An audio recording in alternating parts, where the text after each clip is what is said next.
퍼스널 브랜드는 이미지 플러스 아이덴티티다라는 말이 기억에 항상 남더라고요. 그러니까 다른 사람한테 보여지는 게 이미지면은 내가 마음속으로 갖는 게 가지려고 하는 게 아이덴티티인데, 사람들한테 보여지는 내가 있고 내가 원하는 나의 모습이 있다 그러면은 이 두 개가 잘 형성이 돼야지.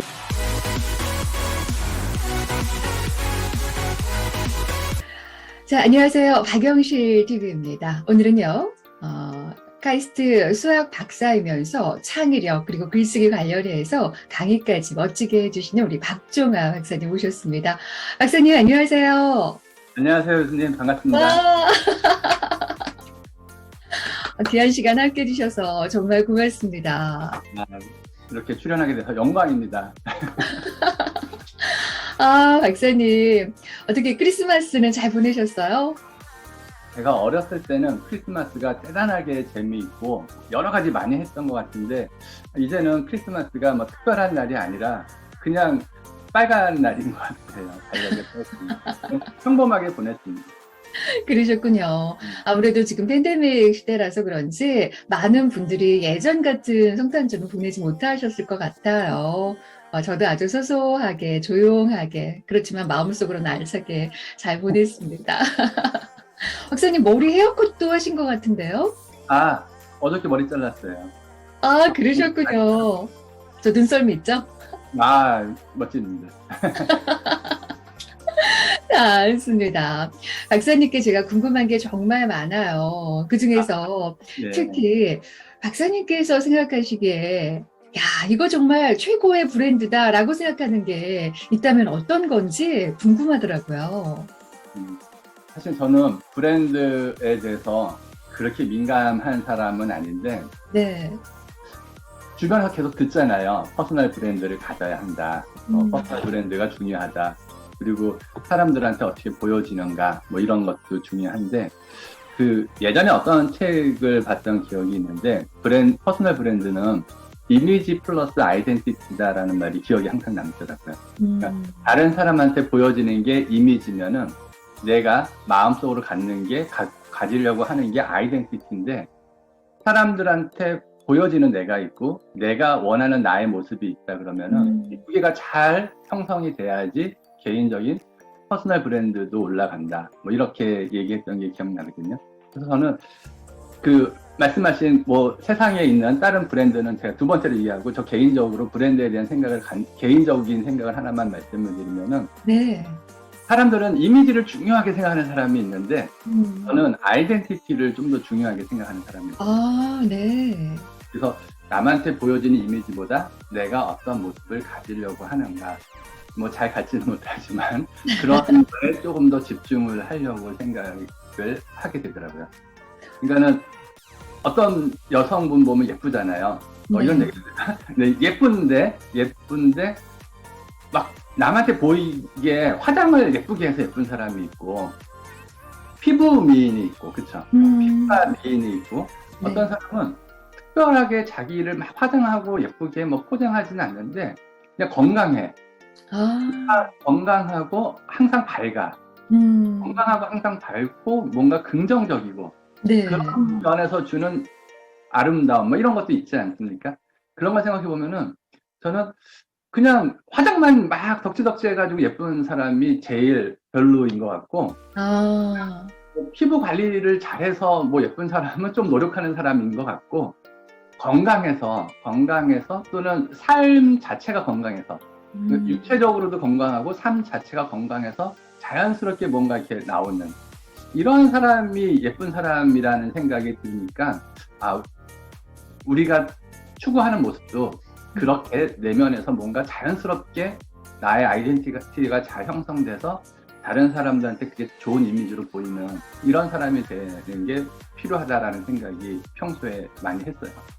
박사님, 제가 말씀을 듣고 위기감이 느껴져요. 이미지 컨설팅 강의하셔도 될 것 같습니다. 보통 PI라고 하는데, Present Identity라고도 하고, Personal Identity라고도 하죠. 지금 말씀하신 것처럼 정말 이미지 플러스 이 정체성, 아이덴티티가 상당히 중요한 건데, 그 핵심을 짚어주셨어요. 요즘에 정치 시즌이잖아요. 선거 있고 하니까. 어떤 분은 보면은 옛날에는 참 인상이 좋았는데 갑자기 인상이 험악해졌어. 그런 경우 있어요.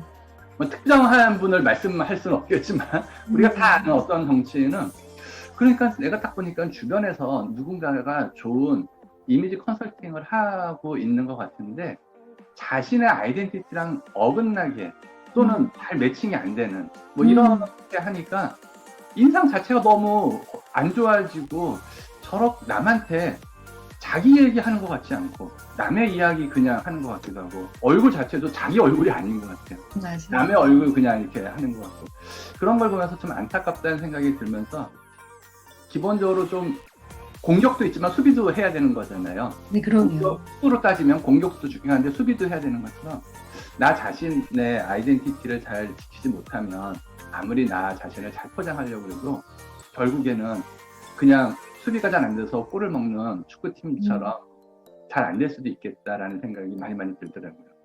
정말 중요한 말씀이세요. 그러니까 내면적인 이 내면 이미지가 책 내용이라고 한다면 겉에 보여지는 아까 화장 얘기도 하셨는데 그러니까 겉 표지라고 할 수가 있잖아요. 네. 책 표지 보고 샀는데 책 내용이 별로면 이거 실망감 2배, 3배죠. 맞습니다. 네. 그런데 책 내용이 훌륭해도 책 표지가 별로면 사람들이 관심을 갖기가 좀 어렵고요.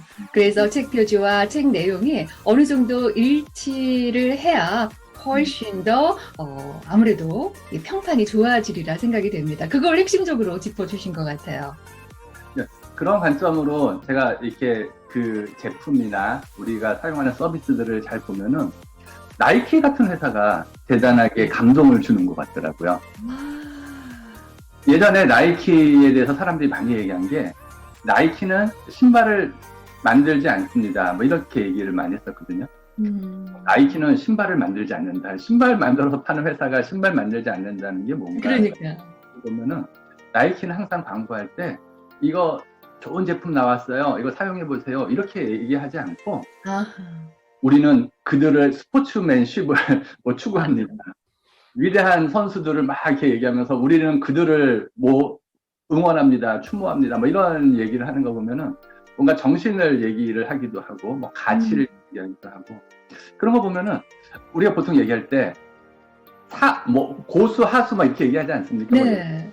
그러면 이거 좋아 막 이렇게 사봐 막 이렇게 아주 좋은 제품이야 이렇게 얘기하면은 그게 진짜 하수인 것 같고 나이키처럼 우리는 영어를 추구해 막 이렇게 얘기하니까 되게 고수인 것 같은 느낌이 많이 들더라고요. 그런 게 브랜딩 이런 걸 잘하는 거겠죠.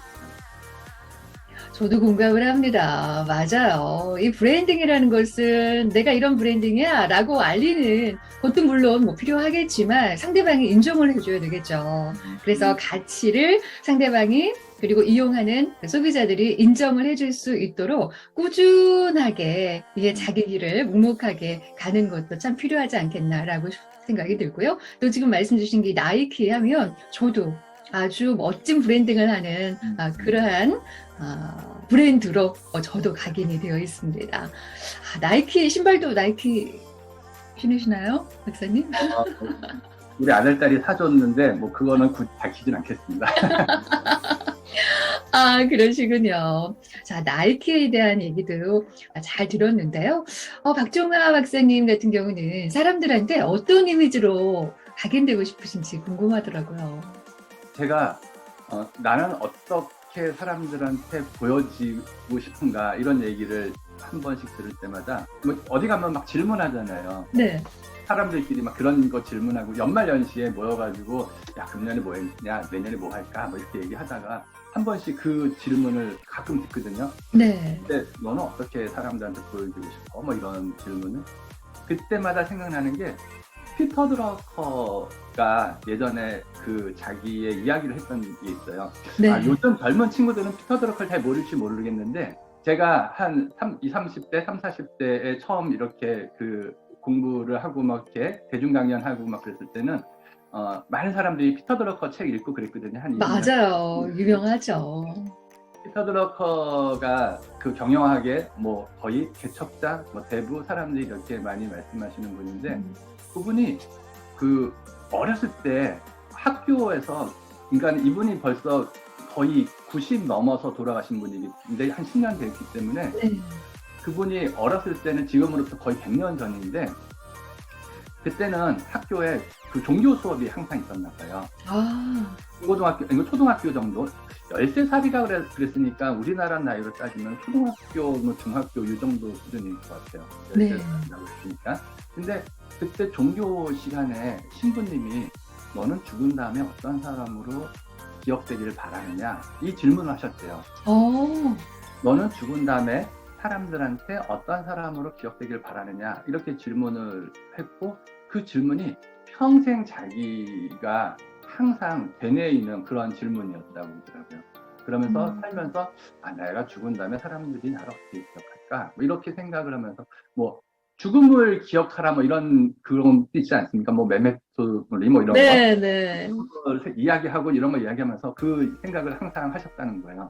근데 제가 또 그 나중에 가끔 한 번씩 그 내용을 보다가 또 딱 드는 생각이 그분이 그 졸업을 하고 60년이 돼서 그러니까 그 고등학교 졸업 60주년인가 아무튼 예전에 학교를 다녔던 사람들이 60년 있다가 만나가지고 친구들끼리 동창회를 하는데 거기 모인 모든 친구들이 그 신부님과 그 질문을 기억하고 있더래요. 와, 굉장히 임팩트가 있었나 보다. 그렇죠. 자기 혼자서 기억하는 게 아니라 친구들이 다 기억하더라. 그러니까 거의 7, 80 대신 할아버지들이 모여서 동창회 하는데 60년 전에 그 전에 있었던 이야기들 중에서 그 이야기는 꼭 기억한다. 이런 거 보니까 그 질문이 사람들한테는 굉장히 중요한 질문이구나. 이런 생각이 하면서 제가 그 저의 개인적인 이야기는 살짝 빠져나가면서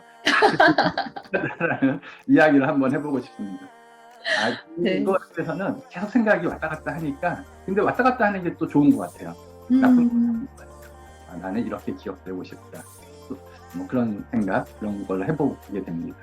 아, 그렇군요. 정말 묵직한 그 인생의 질문, 피터 드러커가 해줬던 거 얘기 주시면서 박정화 박사님 개인적인 답변은 싹 피해 가셨는데요. 절대로 피하실 수 없습니다. 박사님, 수학 네. 박사 있으시고 창의력 또 강의 잘하시는 분으로도 유명하고 글쓰기 2단계의 저자로도 유명하신데 그 셋 중에서 나는 정말 포기할 수 없다 이 브랜드 하는 거 있으시면 어떤 건지.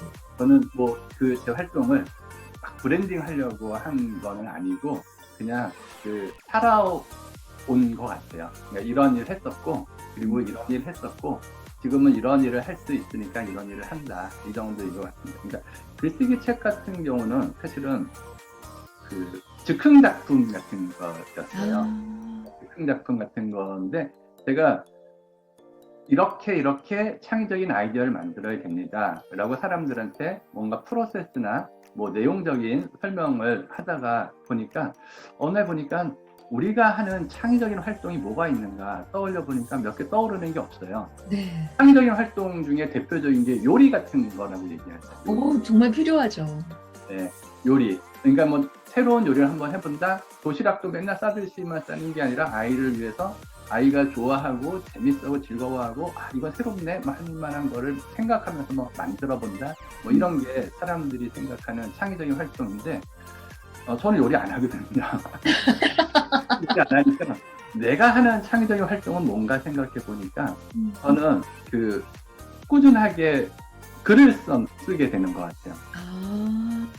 처음에 강의를 시작하면서 강의에 도움이 될 만한 생각으로 시작하기도 하고 아니면은 처음부터 좀 상황이 맞아가지고 컬럼을 쓰기 시작했어요. 네. 컬럼을 A4지 한 2장 정도 메꾸는 내용으로 컬럼을 쓰기 시작했는데 저는 글 써본 적이 없기 때문에 그거 쓰는 것도 사실 쉬운 건 아니었었는데 그거를 쓰기 시작했어요. 그리고 그로부터 20년 동안 계속 쓰게 되는 것 같아요. 그로부터 20년 동안 계속 쓰게 되는데 제가 글을 계속 쓰다 보니까 제 나름대로도 방법적인 게 생겼고 그렇죠. 그 방법적인 게 창의적인 아이디어를 만드는 그 프로세스랑 굉장히 유사하다는 걸 떠올렸어요. 그래서 창의적인 아이디어를 만들듯이 뭔가 글을 쓰면 좋겠다. 나의 방법론 같은 거를 사람들한테 소개하면은 뜬구름 잡는 이야기가 아니고 뭔가 실질적인 도움을 주는 이야기일 수 있겠다라는 생각이 들더라고요. 제가 주로 강의하는 내용은 뭐 이렇게 여러분 자기 개발을 하십시오. 창의성을 발휘해야 합니다. 뭐 문제 해결은 이렇게 해서 여러분의 문제를 해결해 보세요. 뭐 이렇게 특강도 하고 워크숍도 해보고 하는데 어느 날은 딱 드는 생각이 야, 내가 실질적으로 누구한테 손에 딱 쥐어서 이게 좋은 거야 하고 주는 게 별로 없구나 이런 생각이 들더라고요. 강의를 하는 분들은 한 번쯤 그런 생각들을 아주 진지하게 하게 되죠. 제가 개인적으로는 중고등학교 수학 선생님이 될 수도 있었고 학원에서 아이들을 가르치는 선생님이 될 수도 있었고 대학교에서 학생들한테 뭐 연구도 하면서 지도도 하고 같이 학생을 가르치는 사람도 수학을 가르칠 수도 있었던 것 같아요. 네. 그 일들을 저는 안 하고 그냥 지나왔었는데 나중에 생각해 보니까 그런 일을 하는 것 중에서 구체적으로 누군가한테 그런 일을 하면 누군가한테 하나를 가르쳐 주잖아요. 너 이거 모르지? 이거 이렇게 되는 거야 하고 문제라도 하나 풀어주면은 이 학생한테 눈에 보이게 뭐라도 하나 주는 거잖아요. 그치? 눈에 보이게 뭐라도 하나 주는 게 별로 없는 것 같아가지고 눈에 보이게 뭐라도 하나 주고 싶다라는 생각을 하고 있었는데 그 중에 하나가 글 쓰는 방법을 가르쳐주면 좋겠다. 네. 이런 생각을 하게 된 거죠. 그러셨군요. 아까 말씀하신 것처럼 브랜딩을 위해서 하신 게 아니라는 말씀이 참 공감이 되는 이유가 하다 보니까 이미 박종아라는 브랜딩이 생긴 거거든요. 그러니까 아까 말씀드린 것처럼 묵묵히 하다 보면 다른 사람들이 인정해주는 정말 자연스럽게 브랜딩화되는 그런 시기가 있는 것 같고요. 그 글 쓰는 거 오래 하셨잖아요. 저 같은 경우도 글을 참 오래, 잘은 아니지만 오래 쓰거든요. 예를 들면 뭐 라디오 방송을 할 때 제가 항상 글을 써서 작가한테 보내줘야 하니까 매주 한 번씩은 화요일에 방송을 하니까 해야 되고 칼럼도 써야 되고 강의 준비하면서도 잘 하시니까 계속 유지되시는 거예요. 네, 맞습니다. 하다 보니까 정말 길이 보인다고 아까 말씀하셨는데 나름대로의 루틴 그런 것들이 좀 생기긴 하는 것 같더라고요. 자, 그래서 작가님은 결국은 피해 가시네요. 어떤 이미지로 기억되고 싶은가 하나를 고르실 수 없는 거죠. 그냥 앞으로 더 찾아보겠습니다. 기대가 됩니다. 네. 저희 부모님 세대에 계신 분들 또는 어떤 제 친구들 중에서는 죽은 다음에 이렇게 기억되기를 바래 하는 사람도 있는데 또 한편으로는 아무도 기억하지 않았으면 좋겠다라는 생각이 들기도 하거든요. 그게 이게 법정 스님의 무소유 같은 거는 아닌 것 같고 그만큼 깊이 있는 생각을 해본 적은 없는데 생각이 왔다 갔다 하는데 그런 부분도 있는 것 같습니다. 그리고 금방은 말씀드린 것처럼 브랜딩을 막 신경 써서 생각하지는 않고 오히려 남한테 보이는 나의 모습보다도 내가 뭔가를 할 수 있는 것들을 좀 해 나가는 그런 게 좀 필요하다는 생각이 듭니다. 이 비유가 적정할지 모르겠지만 그 디자이너하고 예술가하고 약간 차이가 있대요. 네. 미술을 하는 사람 중에 디자이너가 있고 예술을 하는 사람이 있다 그러면은 디자이너는요 상대방한테 초점을 맞춘대요. 내가 무엇을 해서 상대방한테 주는 활동을 똑같이 하더라도 디자이너는 상대방한테 초점을 맞춰서 고객이 원하는 것, 고객이 한테 어필할 수 있는 것, 소비자가 좋아할 만한 것 이런 걸 만드는 게 디자이너래요. 정말 그러네요, 정말. 근데 예술가는 사람들한테 인정받는 것을 생각하지 않는데요. 예술가는 자기를 표현하는 게 중요하대요. 자기가 생각하는 것을 나타내는 게 중요하다고 생각한다고 하더라고요. 그래서 디자이너하고 예술가하고 차이를 어떤 사람이 그렇게 구별 짓는데 그 구별이 좀 마음에 와닿고 디자이너처럼 사는 것보다는 예술가처럼 살고 싶은 마음이 요즘에 더 커졌습니다. 그러니까 처음에 30대에는 뭐 강의도 하고 사람들한테 인기도 좀 얻어야 되고 돈도 좀 잘 벌어야 되고 뭐 이런 거에 관심이 있어가지고 디자이너처럼 생각을 많이 했는데 저는 이제 50대니까 예술가처럼 생각하는 걸로 생각이 많이 가더라고요. 제가 봤을 때는 뭐 나이대도 영향이 물론 없지는 않겠지만 박사님이 예전에는 박종하 하면 많은 분들이 글쎄요 어떤 분일까라는 그러한 시기에 있었다면 지금은 그러한 시기가 오르고 올라서 박종하라는 브랜딩이 확고하게 되었으니까 이젠 더 이상 디자이너로서 이것이 소비가 되어야 한다 고객으로부터 그러한 니즈가 좀 부족해지신 게 아닌가 싶기도 한데 어떠세요? 잘 모르겠습니다. 아무튼 지금 할 수 있는 것들을 열심히 하려고 생각을 하면서 사는 게 지금은 목표입니다. 좋습니다. 이 디자이너와 이 예술가의 차이가 말씀해 주시니까 가슴에 확 와닿는 것 같아요. 저도 이제 성찰을 하게 되면서 나는 그럼 디자이너인가? 예술가인가? 이런 퀘스천을 하게 됐어요. 자, 박사님, 지금 입고 계신 게 남정색 셔츠인가요? 그런 것 같아요. 직접 고르신 건가요? 사실은 이게 왜 있는지는 잘 모르겠습니다. 저는 옷을 직접 사지는 않아요. 저는 옷을 제가 직접 사지는 않고 집에 어떤 옷이 있는지는 잘 모르겠어요. 우리 부인도 별로 옷을 안 사는데 근데 옷이 왜 있는지 어떻게 있는지는 잘 모르겠고 그냥 제가 오늘은 사실 여기가 집인데 저희 집에서 하다 보니까 뭔가 이렇게 캐주얼하게 입었다가 그래도 와이셔츠를 입어야겠다 생각을 해서. 그러셨군요. 아니, 박사님, 안경은 직접 고르신 건가요? 이 안경은 제가 거의 10년 넘게 쓰는 것 같아요. 10년 동안 알은 한 번씩 기스나고 해서 바꾼 적이 있는데 이게 그냥 이렇게 한 번 하니까 계속 이걸 하고 싶더라고요. 예전에 한 것도 해보기도 하고 이렇게 금태도 해보기도 하고 뭐 네. 여러 가지를 해봤는데 어느 날 이렇게 해보니까는 그냥 이게 좋더라고요. 맞아요. 이유 없이 그냥 손이 가고 편안해지는 아이템들이 있죠. 헤어스타일도 지금 이발하신 지 얼마 안 되신 걸로 알고 있는데 어떻게 미용실이나 헤어샵 가면 이렇게 머리 해주세요라고 주문을 하시는 편이세요? 아니요, 그렇게 하지 않고 미용실 원장님한테 어떻게 해드릴까요? 그러면은 원장님 취향대로 해주세요. 그렇게 얘기해요. 어차피 머리는 내가 보는 게 아니라 상대방이 보니까 상대방이 봤을 때 내 얼굴이나 뭐 이미지에 잘 어울리게 당신이 알아서 한번 해주세요. 당신의 실력을 한번 발휘해보세요. 뭐 이렇게 얘기하는 거죠. 그렇군요. 그러면 원장님 취향대로 머리를 자르고 집에 오셨을 때 집에서 가족들의 반응은 어떤가요?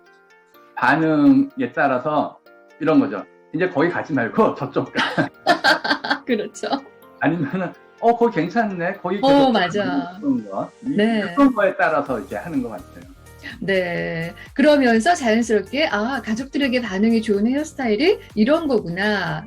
그 샵을 갔을 때 반응이 좋구나. 이것이 나름대로 데이터가 축적이 되면서 계속 단골이 되기도 하고, 아니면은 그냥 이탈이 되기도 하고 그런 것 같아요. 자, 됐습니다. 박사님 제일 잘 어울리는 컬러하고 스타일은 어떤 거라고 생각하세요? 잘 어울리는 건 잘 모르겠는데 저는 요즘에 그 색깔 있는 옷이나 색깔 있는 제품 이런 걸 많이 쓰고 싶어졌어요. 사실은 이 색도 별로 색깔이 그렇게 눈에 띄는 건 아니잖아요.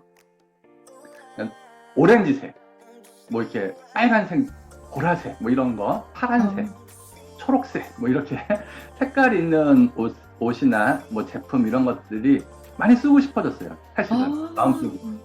근데 아직 쓰지는 못하고 있는 것 같아요. 그냥 표현하면은 흑백 사진이 있고 칼라 사진이 있다 그러면 네. 흑백 사진에 있는 제품보다는 칼라 사진에 있는 제품들을 많이 쓰고 싶어졌어요. 마음속에. 근데 아직도 그냥 흑백 사진에 있는 제품들을 쓰는 것 같아요. 근데 칼라 사진에 있는 제품들을 많이 쓰고 싶어졌습니다. 이렇게 얘기하다 보니까는 그 예전에 어머니나 아버지께서 나이 먹으면 원색이 좋아진다고 그런 얘기들 많이 하시죠. 네. 있습니다.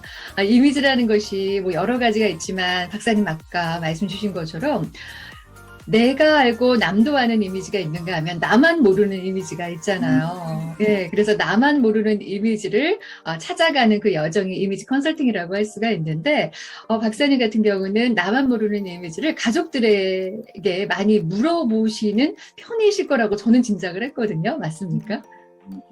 그러니까 내면에는 뭔가 제가 색깔 하나 고르라 그러면 오렌지색을 좋아해요. 아, 오렌지색을 좋아하고 뭐 그런 거를 많이 쓰고 싶고 입고 싶고 뭐 이렇게 갖고 싶고 한데 현실적으로는 말씀하신 것처럼 가족들이 이거 하세요 그러면 그거 하게 되는 거죠. 근데 아무래도 가족들은 제가 아버지니까 칼라 사진에 나오는 색깔보다는 흑백 사진에 나오는 색깔들을 주로 많이 추천하죠. 그렇군요. 좋습니다.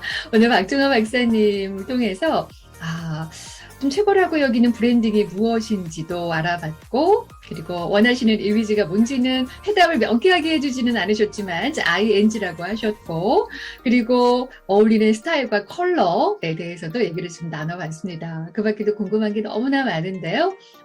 책과 그리고 강의하시는 거, 우리 박종원 박사님께서 하시는 그런 부분들에 대해서도 궁금한 게 많아서 잠시 후에 그 부분에 대해서 좀 여쭤보도록 하겠습니다. 박사님.